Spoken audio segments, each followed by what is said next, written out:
Martín Lutero es un agustino, es un fraile agustino que tiene un problema vital, un problema personal ante la manera de vivir, los votos monásticos, los votos que él había realizado, porque se siente incapaz de sobrellevar la concupiscencia, de combatirla.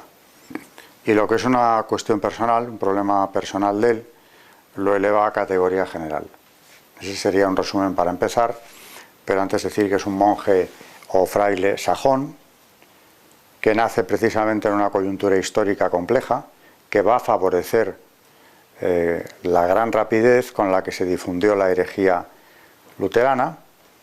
Estamos hablando de finales del siglo XV, principios del XVI, y como factores que influyen en esa rápida difusión, yo subrayaría el conciliarismo, que nace ya a finales de la Edad Media, que es la teoría por la que el concilio está sobre el Papa, algo que tiene su origen en el cisma de Occidente, y en los concilios que se celebraron en aquella ocasión para poner fin al mismo. Y eso queda ahí. Había temor en Roma a que se produjera un nuevo brote de conciliarismo. Y eso es lo que hizo también que se retrasara la convocatoria del de Trento, que hizo un bien enorme a la cristiandad católica, a la claridad de ideas del mundo cristiano, en definitiva, pero que se temía, como digo, que acabara, pues a lo mejor como el de Basilea, un concilio conciliarista. Hay más cosas. Hay un fuerte nacionalismo alemán antirromano, hay un gran rechazo a todo lo que viene de Roma. También eso lo podríamos llevar su origen a la Edad Media, a la lucha entre el imperio y el papado, que tuvo su escenario principal en Italia, pero también en el imperio. Pero por encima de todo están las ambiciones de los príncipes electores del imperio. El poco poder de la soberanía, la poca soberanía que efectivamente podía ejercer el emperador, en ese momento Maximiliano y luego ya su nieto, Carlos V, un poder muy discutido por los príncipes electores que aspiraban a constituirse en soberanos, o al menos a alcanzar una soberanía o una autonomía muchísimo mayor que la que ya tenían, siendo así que esta era grande. En ese sentido, yo siempre explico que el imperio alemán, el Sacro Imperio Romano-Germánico, falla gravemente y no consigue convertirse en un Estado moderno. Mientras los demás estados europeos, cuyo referente es España, la España de los Reyes Católicos, avanzan hacia un modelo de Estado completamente nuevo, que es el que llamamos moderno, en cambio el imperio alemán retrocede y se consolida como un conjunto de estados mucho más de corte medieval, feudal. Eso estaba ahí. Y el atacar la autoridad del Papa conllevaba atacar la del emperador. Eran los dos pilares de la cristiandad, habían sido los dos pilares de la cristiandad, en lo espiritual el papado, en lo temporal el imperio. Así había sido la estructura de poder en Europa. Naturalmente los príncipes electores van a seguir las banderas de Lutero en buena medida, porque con ello conseguían un poder mucho mayor. Es más, el propio Lutero les insta a que asuman la soberanía o la jefatura de sus iglesias en los territorios que gobiernan.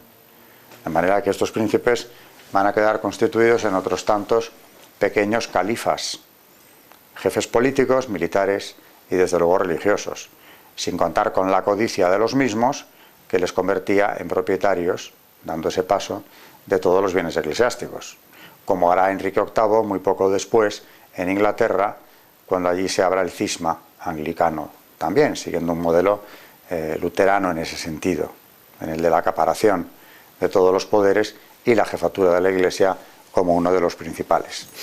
Todo esto está en el ambiente que rodea el nacimiento de la ruptura, porque hablamos de reforma, pero es más una ruptura. Y aquí ha habido una conquista del lenguaje por parte de los partidarios de Lutero, desde el principio, llamar reforma a lo que no fue una reforma. La reforma tiene una connotación positiva, que podría ser arreglar, reformar para consolidar, en definitiva mejorar. Muchas veces nos suena reforma a mejora, y no fue una reforma, fue una ruptura en toda regla y fue una página negra de la historia de Europa porque dividió a la cristiandad, la debilitó frente a los enemigos externos y también frente a los internos. Hay algo en la reforma luterana que tiene en su esencia la rebelión diabólica, el pecado de Lucifer, la soberbia. Y en base a esa soberbia, que luego iremos analizando cómo se manifestó en niveles diferentes, la cristiandad queda rota. Esto es un hecho que se vio enseguida porque se propagó con enorme rapidez, pero que no va a ir haciendo nada más que consolidarse como ruptura hasta la historia contemporánea europea. También la apologética luterana se agarra siempre a lo mismo. Todo vino a causa de las indulgencias, que él critica y efectivamente condena las indulgencias, la venta de indulgencias, que en ese momento sobre todo corría a cargo de los dominicos. El Papa equivocadamente llegó a decir esto es una disputa entre frailes, y claro, siempre hablan de eso, de la condena de las indulgencias o de la venta de indulgencias, que no es más que una parte de las tesis de Lutero. Pero antes de ellas, que al fin y al cabo serían algo anecdótico que se podría haber superado con facilidad, esto es ahora en la víspera de Todos los Santos, pero sin embargo ya en septiembre de ese mismo año, 1517, había publicado en Wittenberg 97 tesis contra la teología escolástica, y de eso se habla mucho menos. O sea que previo al asunto de las indulgencias, que es lo que siempre se esgrime, hay una condena de la teología católica en sus tesis fundamentales, y eso es de lo que generalmente no se habla, como si la ruptura hubiera tenido su origen en algo tan anecdótico como es simplemente las indulgencias, y se presenta a Lutero como un joven fraile puro de intenciones que se escandaliza ante la corrupción de la Iglesia. Vamos a ver primeramente qué es lo que condenó. Y claro, también habría que distinguir entre lo que él sostiene y lo que luego sus seguidores van a defender, que es muy parecido, pero es una radicalización de las tesis de Lutero. Esto va increciendo y yo creo que podríamos poner el origen en esa experiencia personal que yo comentaba antes, su incapacidad de luchar contra la concupiscencia.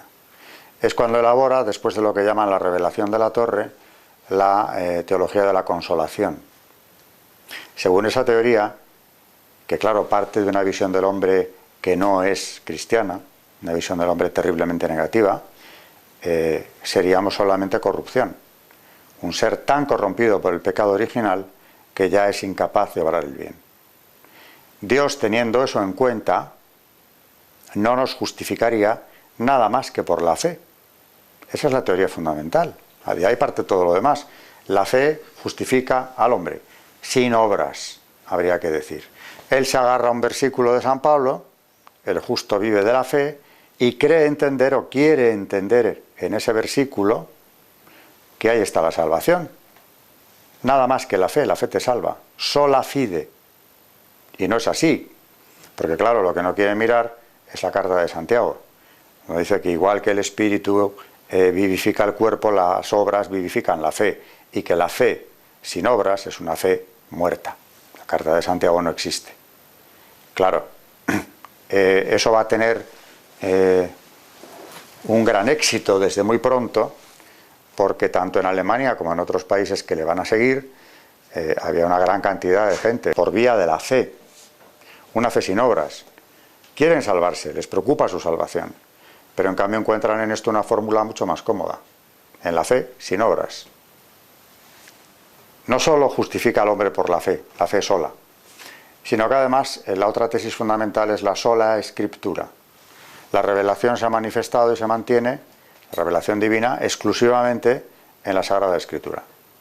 Con lo cual rechaza completamente la tradición de la Iglesia y su magisterio. Lo cual es gravísimo, porque cuando hablamos de tradición de la Iglesia estamos hablando no solamente de una repetición de costumbres, sino de que en esa tradición se contiene lo que los apóstoles y los primeros cristianos venían repitiendo desde los tiempos evangélicos, por ejemplo en temas de liturgia. ¿Cómo se realiza la consagración? Eso está en los evangelios, pero ¿cómo se hace?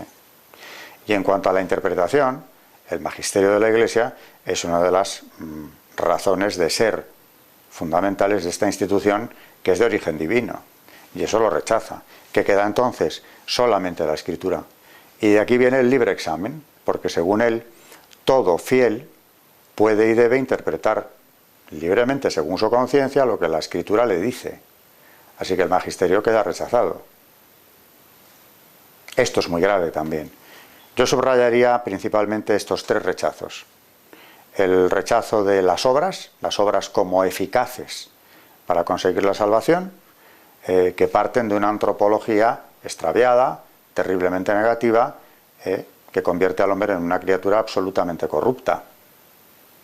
Y luego el rechazo de la tradición y el rechazo del magisterio. Claro, si sobra el magisterio, sobra la Iglesia como institución. Todo lo que sea constitutivo, todo lo que sea organización eclesial, es algo que rechaza de paso. Empezando por el sacramento de orden, que ya parece innecesario, sacerdocio universal.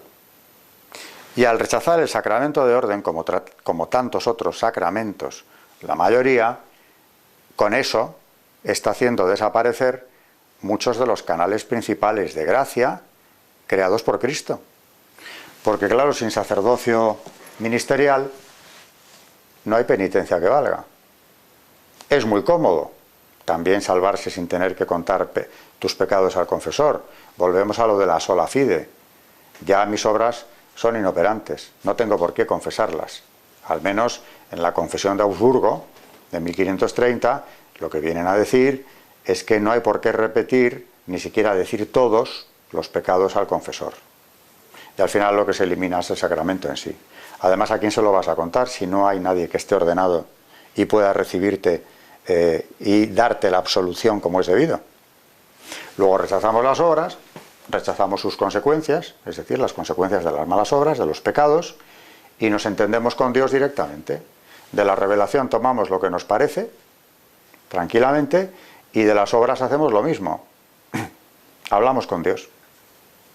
No tenemos por qué repetir en confesión lo que hemos hecho, nuestros pecados, a un confesor que nos absuelve. De ese rechazo de la Iglesia o del sacramento de orden vienen cosas, tan graves como esta. Todas están relacionadas, por supuesto, porque viene el rechazo de la transubstanciación, que yo diría que es el eje central de la herejía luterana. Decía San Pío X, ya en el siglo XX, que el protestantismo, el luteranismo, engloba, compendia, decía, todas las herejías anteriores a él y todas las que vendrán después. Pero claro, es que el rechazo de la transubstanciación es de una enorme gravedad, porque claro, él elabora otra teoría que se llama la consubstanciación, según la cual no se produce en el momento de la consagración el cambio en la sustancia del pan y el vino, que siguen siendo pan y vino. Únicamente, según él, en el momento de la consagración, y porque él lo decide, Cristo se presenta y se hace presente en la consagración. Pero temporalmente, cuidado. Lo que luego se reserva en el sagrario no es nada más que pan. Ahí no hay nada de Cristo. Luego, una forma consagrada, como sabemos los católicos, es el cuerpo de Cristo desde el momento de la consagración en adelante, y sin embargo, según Lutero, no es así. Eso es lo que llaman la cena. Ahí es donde una cierta visión del ecumenismo está poniendo recientemente el acento. ¿Podemos llegar a un acuerdo? Pues mire, no, porque consubstanciación no es transubstanciación. Y eso el cristiano cualquiera, pero el católico desde luego más, ya que profesamos ese dogma o esa visión de lo que es la presencia real de Cristo, tenemos que defenderlo. Y aparte ahí no podemos hacer otra cosa más que defenderlo. Primero porque aunque queramos acercarnos al otro con la mejor intención, con un espíritu de hermandad, lo que no podemos es negar la verdad. Si Cristo está presente, Cristo entero, en cuerpo y en alma, en la Eucaristía, no podemos decir que no sabemos si está, o está a ratos, según en qué momento. Eso por una parte. Tampoco podemos rechazar los dones de Dios, porque si Dios, Cristo, el Verbo encarnado, nos ha dejado ese regalo de su presencia real en el mundo, no podemos hacer como que tal cosa no es tan relevante para llegar a un acuerdo con la herejía, acercándonos al error y negando algo, el enorme regalo de la gracia de la Eucaristía. Luego, deberíamos dejar claro a qué llamamos ecumenismo y qué límites tiene esto. Desde luego el límite no puede ser nunca, jamás, el rechazo de la verdad, ni de los dones de Cristo, porque todos los dones de Cristo, los sacramentos que instituye, son dones que son otros tantos canales de la gracia dirigidos ¿a qué? A nuestra salvación. La Iglesia es instrumento de salvación, para eso la crea, para eso la funda, para eso nos deja los sacramentos. No son conmemoraciones, no son símbolos, no son momentos puntuales en la Eucaristía en el que Dios se haga presente fugazmente. Es algo mucho más importante que nos acompaña durante toda nuestra vida de católicos y nos da la fuerza y nos da la gracia para vencer al pecado, entre otras cosas, aparte de la enorme felicidad que siente el católico cuando se sabe en presencia de Cristo Eucaristía, Cristo real, la presencia real que tenemos todavía en los sagrarios. Eso no se puede discutir, y lo discutió. Y además, claro, aunque él hable de la consustanciación o de una figura similar, digamos, similar pero muy distante a la transustanciación, aquí viene otra pregunta interesante, o dos. ¿Quién consagra? ¿Quién logra que Cristo se haga presente, aunque sea fugazmente, en ese momento de la consustanciación? ¿Quién lo hace? Si no hay sacerdocio ministerial. ¿O es que todos, que somos sacerdotes todos, podemos conseguir semejante milagro? No podemos. Y luego otra pregunta. ¿En qué circunstancias se puede recibir la Eucaristía? Porque quien no haya recibido la absolución, porque se le ha quitado importancia a ese sacramento y luego ya desaparece por último, recibe la Eucaristía de cualquier forma. No se puede entregar el cuerpo de Cristo a quien no esté preparado para recibirlo, es decir, en estado de gracia. Y a quien rechaza los dogmas fundamentales de la Iglesia, no se le puede dar. Esto no es que lo diga yo, es que se están alzando voces últimamente para defender lo que es muy claro. Creo que era Chesterton el que decía que llegaría el momento en el que se desenvainarían las espadas por defender que la hierba era verde. Pues estamos llegando. Decía antes que hay un componente político sin el que no se entiende la reforma y la rapidez con la que se extiende. Hay varios elementos, pero hay uno que es político, claramente de ambición política. Y de codicia también, por qué no decirlo. Los príncipes que van a seguir a Lutero, en ese incendio que fue la reforma que se propaga muy rápidamente, es que siguiéndole se convierten en personajes mucho más poderosos, jefes de su iglesia nacional, propietarios de los bienes de su iglesia en sus propios territorios. O sea que por una parte está el elemento material, el enorme patrimonio que hacen suyo con el latrocinio de los bienes de la iglesia, y por otra parte el poder que asumen como jefes espirituales del territorio que gobiernan, lo que decía antes, pequeños califas que acumulan todos los poderes, político, militar, el judicial por supuesto, y también el religioso. Claro, esto es muy atractivo para muchos de aquellos príncipes, y de esa manera combaten algo que ya estaban dispuestos a combatir a priori, la autoridad del emperador. El proceso de los Habsburgo, Maximiliano y luego su nieto Carlos V, era un proceso unificador de reforzar la unidad del imperio. Para eso habían creado ya los llamados círculos imperiales, para ir creando regiones políticas, digamos, para ir hacia un mayor centralismo dentro del imperio, eliminando los residuos medievales que no consiguieron eliminar, cuando en la Dieta de Worms, Carlos V, con sus 21 años de edad y recién proclamado emperador, se presenta o recibe a Lutero en la Dieta. Y en ese día de abril de 1521 comprende con claridad que no hay marcha atrás, porque Lutero, acompañado de teólogos que le siguen, lo dice abiertamente: ni quiero ni puedo retractarme. Y esa misma noche redacta Carlos V un documento admirable en el que al día siguiente se da a conocer a la Dieta. Dice que dedicaría toda su vida, sus amigos, su sangre y hasta su alma a defender la integridad del dogma católico que profesaron sus abuelos, los reyes católicos de España, los emperadores de Alemania.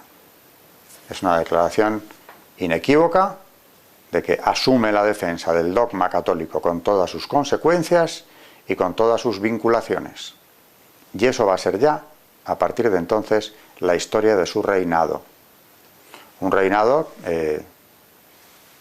insuperablemente difícil, porque no solamente está el enemigo exterior.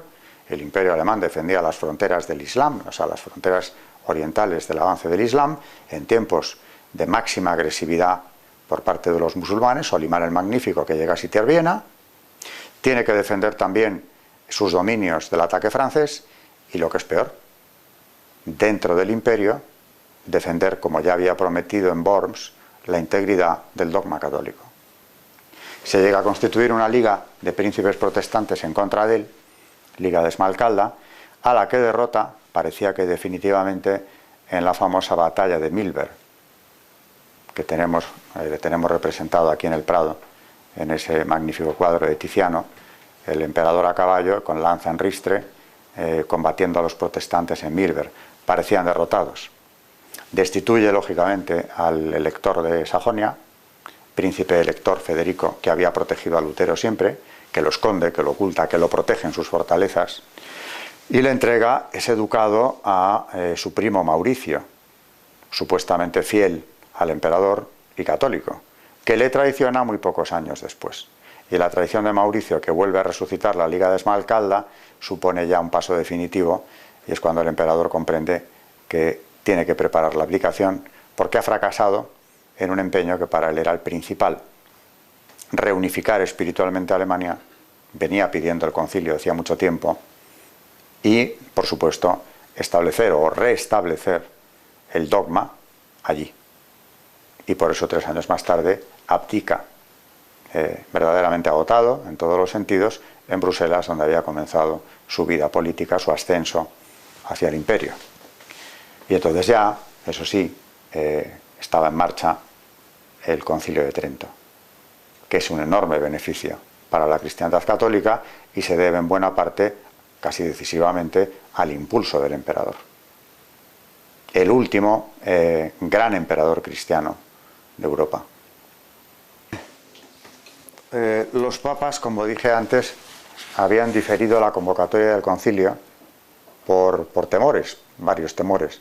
Uno era el que la convocatoria de un concilio supusiera ya la consolidación de la ruptura. Es decir, que si no acudían los protestantes a dicho concilio, quedaba ya como consumada y visible la ruptura entre las dos facciones de la cristiandad. Por otra parte, también se temía un brote de conciliarismo, que se le podía objetar al Papa de convocarse él mismo. Y por fin, años más tarde, ya Paulo III escucha las peticiones constantes del emperador y convoca el Concilio de Trento. Lo convoca en Trento porque está en Italia, que no en Roma. A Roma se consideraba hasta incluso utópico que acudiesen los protestantes. He dicho antes que había una reacción de nacionalismo alemán visceralmente antirromano. Y en cambio Trento pues está en Italia, pero es ciudad imperial. Luego podían acudir allí sin mayores objeciones, es decir, sin bajar la cabeza. Empieza el concilio, que tiene 3 etapas. Es un concilio que va a durar casi 20 años, con etapas intermedias, y aspiraban o tenía 2 objetivos: un objetivo disciplinar y un objetivo dogmático, un objetivo en cuanto a temas de fe, que era el principal, claro. ¿Y qué conclusiones salen de ahí? ¿Por qué es tan beneficioso el Concilio de Trento? Pues porque van rebatiendo todas las tesis de Lutero, sin decir nada nuevo, por cierto, porque no hubo nada nuevo en Trento. Lo que sí que hubo fue una defensa argumentada de los dogmas de la Iglesia. Hubo una defensa de todo lo que la Iglesia venía sosteniendo desde siempre. Por ejemplo, en el tema de la justificación. ¿El justo vive de la fe? Sí, claro. Las verdades a medias, que es lo más peligroso que hay. Pero cuidado, de la fe con obras. Trento proclama la eficacia de las obras para la salvación del hombre. Lutero había dicho que por la fe y porque Dios nos revestía con los méritos de Cristo en su pasión.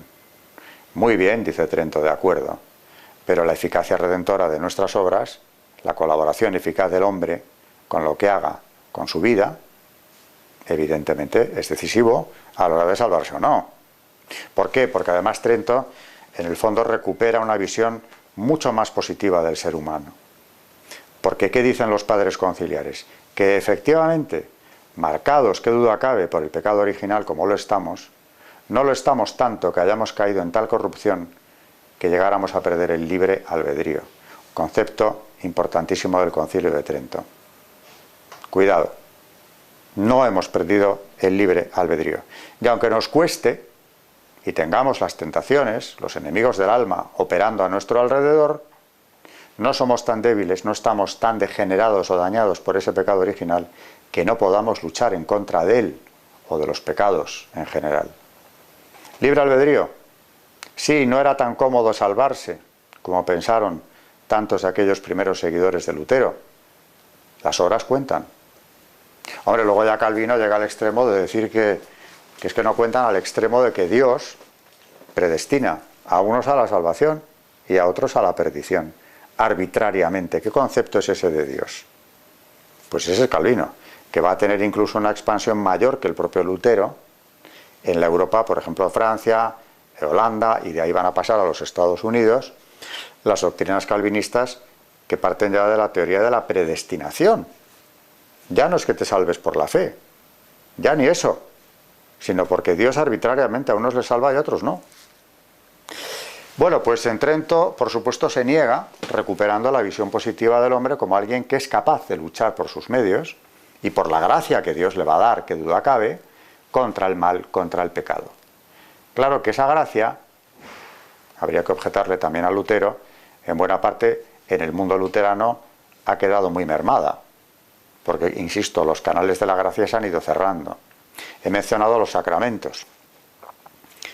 La absolución de un sacerdote sabemos que tiene más fuerza que un exorcismo. Pues en el mundo luterano no busque usted eso, había desaparecido. La Eucaristía también, porque eso de la consustanciación, ¿qué Eucaristía es esa? Más que discutible, no es la transustanciación, no es la Eucaristía real, desaparecida también.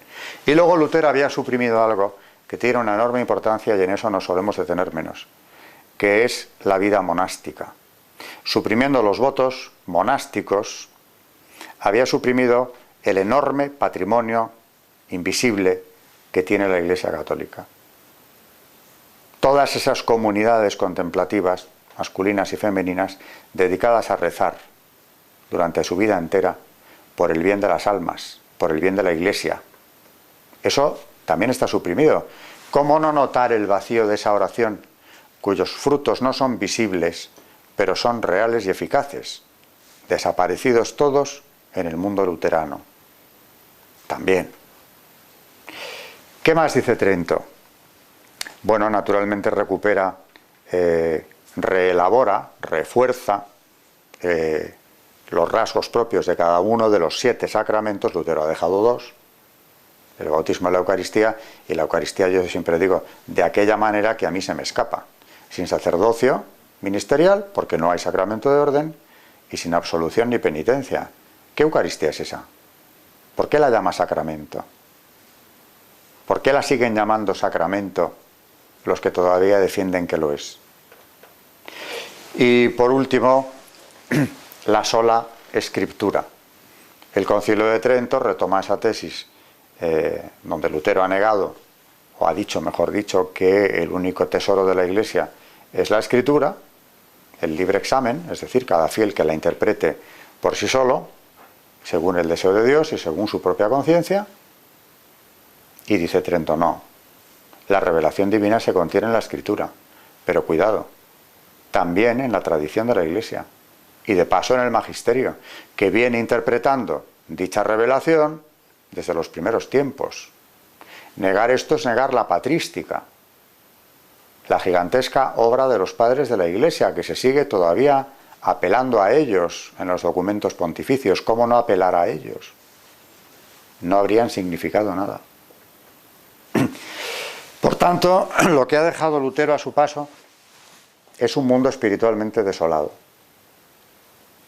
Por más que haya una apariencia de espiritualidad, se pretende más pura, sin las fastuosidades romanas, con una liturgia más simple, no siempre, pero en principio más simple, como volviendo a una pureza primigenia.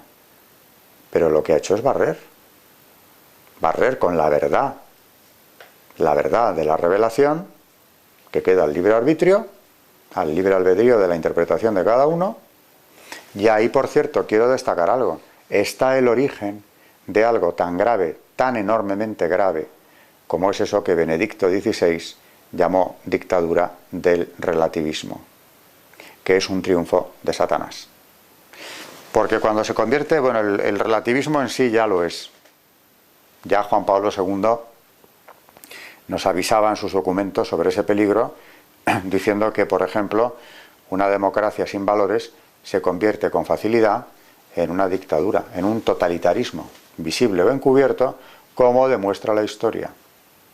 En Centésimos Annus nos dice eso. Terminó lo acuña Benedicto XVI en la misa por Eligiendo Pontífice, donde horas antes de convertirse en papa, habla ya abiertamente de una dictadura del relativismo, porque ese relativismo nos llega a amordazar.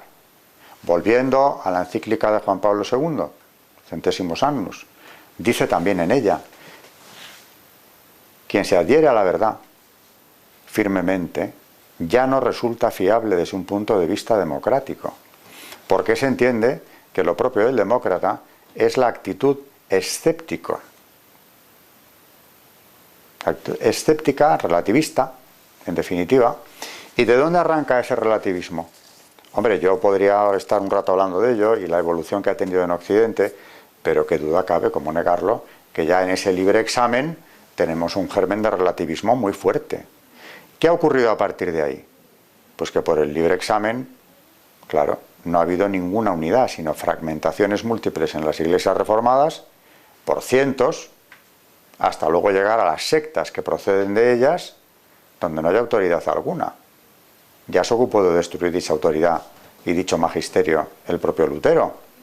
Así que, claro, esa división y esas subdivisiones posteriores no han cesado desde él. Estos son los beneficios de la Reforma. Bueno, Dios actúa en la historia de manera misteriosa porque es el Señor de la historia. Y actúa. Y en aquella época donde parecía que todo se venía abajo, yo siempre me pongo, o cuando hablo con mis alumnos, trato de ponerles en la situación de tantos católicos que quedaron entregados a la Reforma, quieran que no, porque al final, ¿qué fue lo que se estableció? Que la religión del príncipe era la que se imponía. Y te han hecho protestante de la noche a la mañana, y te han privado de los sacramentos y del magisterio. A partir de ahora tendrás que acatar en religión también lo que establezca tu Señor. Es tremendamente duro. Y sin embargo, en aquella situación durísima, donde además según dónde, pero hubo momentos de fanatismo terrible, el calvinismo en Ginebra, por ejemplo, el caso de aquella madre que fue condenada a azotes por encontrársela rezando ante la tumba de un hijo, porque claro, se niega la intercesión. Al final, como no hay purgatorio, también, ¿a qué viene rezar por los muertos? ¿Están condenados o no? Pero no están en un estado purificador intermedio. Y esto se llevaba a punta de lanza. Y en aquel ambiente de tanta oscuridad, por cierto, pues aparece, porque Dios suscita, como siempre, amigos a la Iglesia que colaboren en esa salvación, la Compañía de Jesús. Aquella Compañía de Jesús que es contemporánea de todos estos sucesos. De hecho, es Paulo III quien convoca el Concilio de Trento, el mismo que autoriza la Compañía, que la constituye ya como orden regular, con misiones muy específicas, como son la formación de los jóvenes. Ya eso se va a dedicar, alcanzando la excelencia académica siempre, la Compañía de Jesús. Las misiones, es decir, seguir propagando el Evangelio, cosa que hicieron como pocos, en los nuevos territorios que España iba en ese momento conquistando en América, también en Asia, el imperio portugués, que llegara a estar unido con Felipe II, los dos imperios. La Compañía de Jesús realiza ahí una labor de apostolado como muy pocas otras órdenes. Os compararía con los franciscanos también en América. El apostolado o la labor de misión, la defensa del papado, la disponibilidad absoluta al papa, que para eso se crea el cuarto voto, que les convierte en lo que durante siglos se entendió como el ejército del papa. La labor de aquellos jesuitas durante siglos es verdaderamente admirable y viene a contrarrestar todos los efectos negativos de la reforma, de la mal llamada reforma.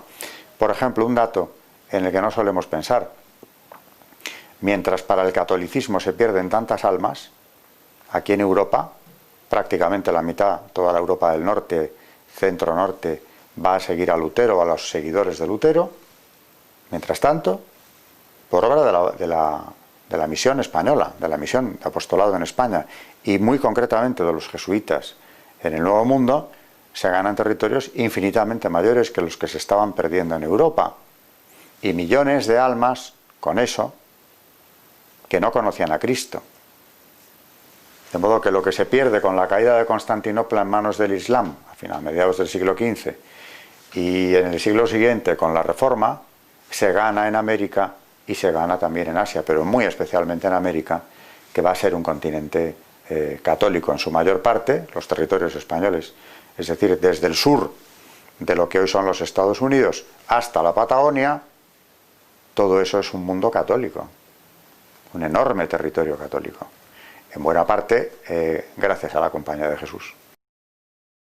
Lutero, que indudablemente manifiesta una tierna piedad filial hacia Jesucristo en muchos momentos, en cambio en otros se deja llevar por algo que no tiene nada de cristiano, que es un odio visceral a la Iglesia y al papado, y a la persona del Papa, muy concretamente, llegando a una zafiedad verdaderamente escandalosa en los insultos contra el sumo pontífice. Eso no es de Dios.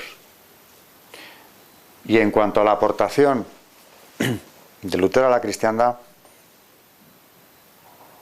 pues fíjese, pensándolo bien, lo que aporta,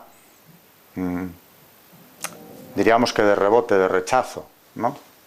Es un concilio admirable como es el de Trento, que viene a clarificar muchas cuestiones que era conveniente hacer esa clarificación antes incluso de que Lutero hubiera publicado sus tesis.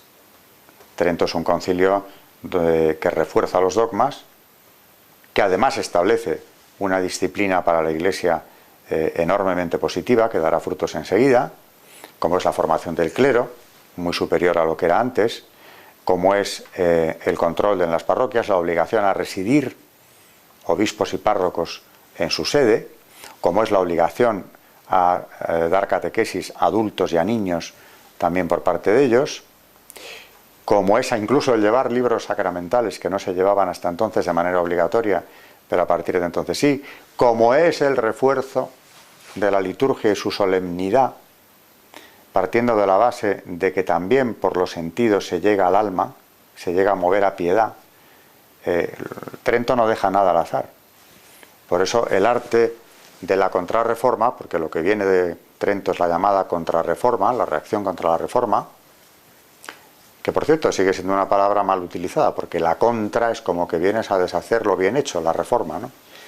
Es una reforma católica, pero es una reforma que la refuerza, y hay que ver los frutos de santidad que se producen inmediatamente.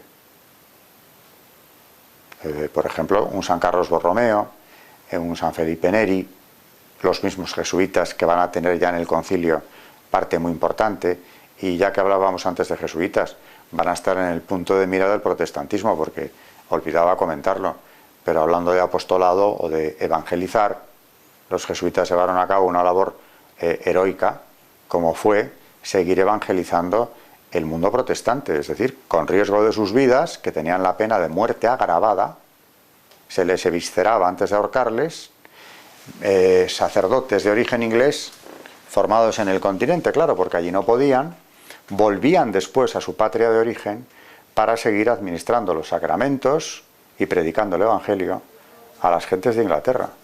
¿Cuántos murieron por ese procedimiento?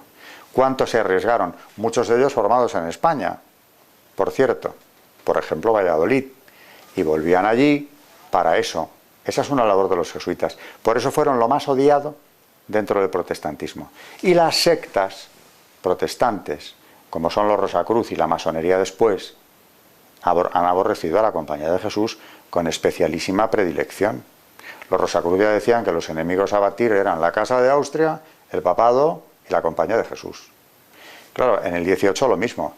¿Qué hace la masonería cuando tiene ocasión? Disolver la compañía.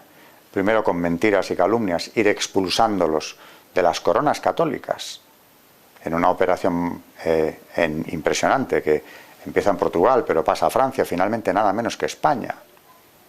Nápoles, los expulsan y luego los disuelven. Victoria fabulosa de los herederos de aquel protestantismo, porque dentro del protestantismo hay que destacar que también bien pronto nacerán sectas que con el mismo odio que profesaba Lutero a la Iglesia se van a dedicar a intentar destruirla desde su origen.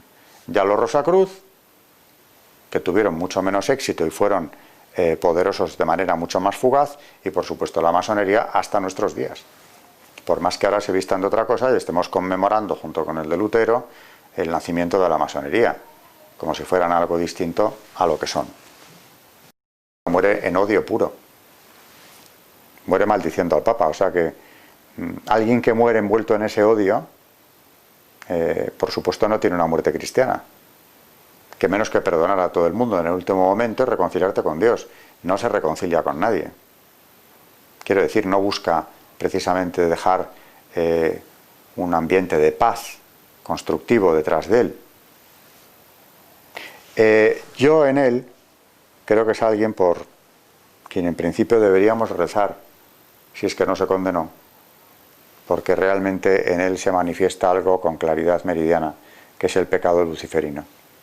Una soberbia que le lleva a enfrentarse a la Iglesia en cuyo seno nació, la Iglesia en la que había entrado ya consagrándose con los votos pronunciados por él, y que finalmente se dedica a demoler sistemáticamente hasta el final de sus días.